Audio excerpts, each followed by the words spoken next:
Videos देखने के लिए सब्सक्राइब करें जनसत्ता.com, बेल आइकन दबाकर पाएं लेटेस्ट नोटिफिकेशंस।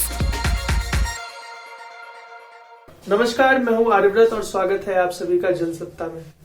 किसी भी उभरती हुई अर्थव्यवस्था के लिए जब वो किसी वैश्वीकरण से संबंधित विश्व का हिस्सा है तो वहां पे विदेशी मुद्रा भंडार की भूमिका और उसका महत्व काफी बढ़ जाता है।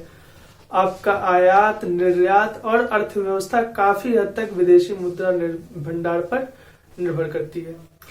भारत के लिए विदेशी मुद्रा भंडार से संबंधित खबरें खासी अच्छी नहीं रही हैं पिछले कुछ समय से।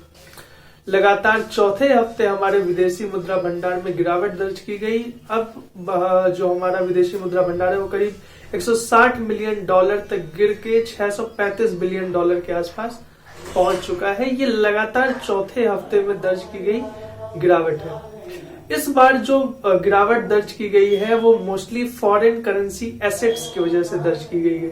असल में जितने भी नॉन यूएस एंटिटीज हैं, मतलब कि डॉलर के इतर जितनी भी मुद्राएं हैं, चाहे वो पाउंड स्टर्लिंग हो, चाहे वो येन हो, चाहे वो यूरो हो, उनकी जो पूरी वैल्यू होती है वो यूएस डॉलर के टर्म्स में मेजर की जाती है।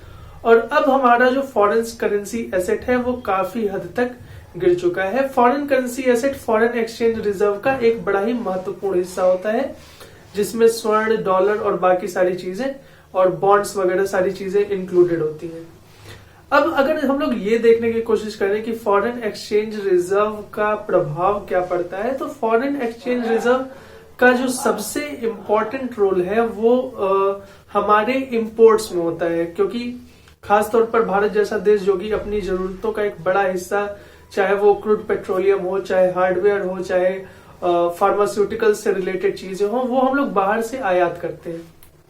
जो आयात होता है वो मोस्ट ऑफ द केसेस, अधिकतर मामलों में फॉरेन एक्सचेंज में ही होता है, विदेशी मुद्रा में ही होता है। तो फॉरेन एक्सचेंज हमारे लिए बहुत ही ज्यादा जरूरी होते हैं ताकि हम अपने आयात निर्यात को संतुलित रख सकें और अपनी अर्थव्यवस्था को मजबूत रख सकें। जो दूसरी सबसे बड़ी बात होती है फॉरेन एक्सचेंजेस के साथ वो ये है कि जो निवेशक होते हैं उनका भरोसा जो होता है अर्थव्यवस्था में बना रहता है, क्योंकि अगर एक देश अपनी आयात संबंधी जरूरतों को एक अच्छे खासे समय तक फॉरेन एक्सचेंजेस से पूरा करने में सक्षम है तो उस इकोनॉमी के बैंकरप्ट होने या दिवालिया होने की जो चांसेस हैं वो काफी कम होते हैं।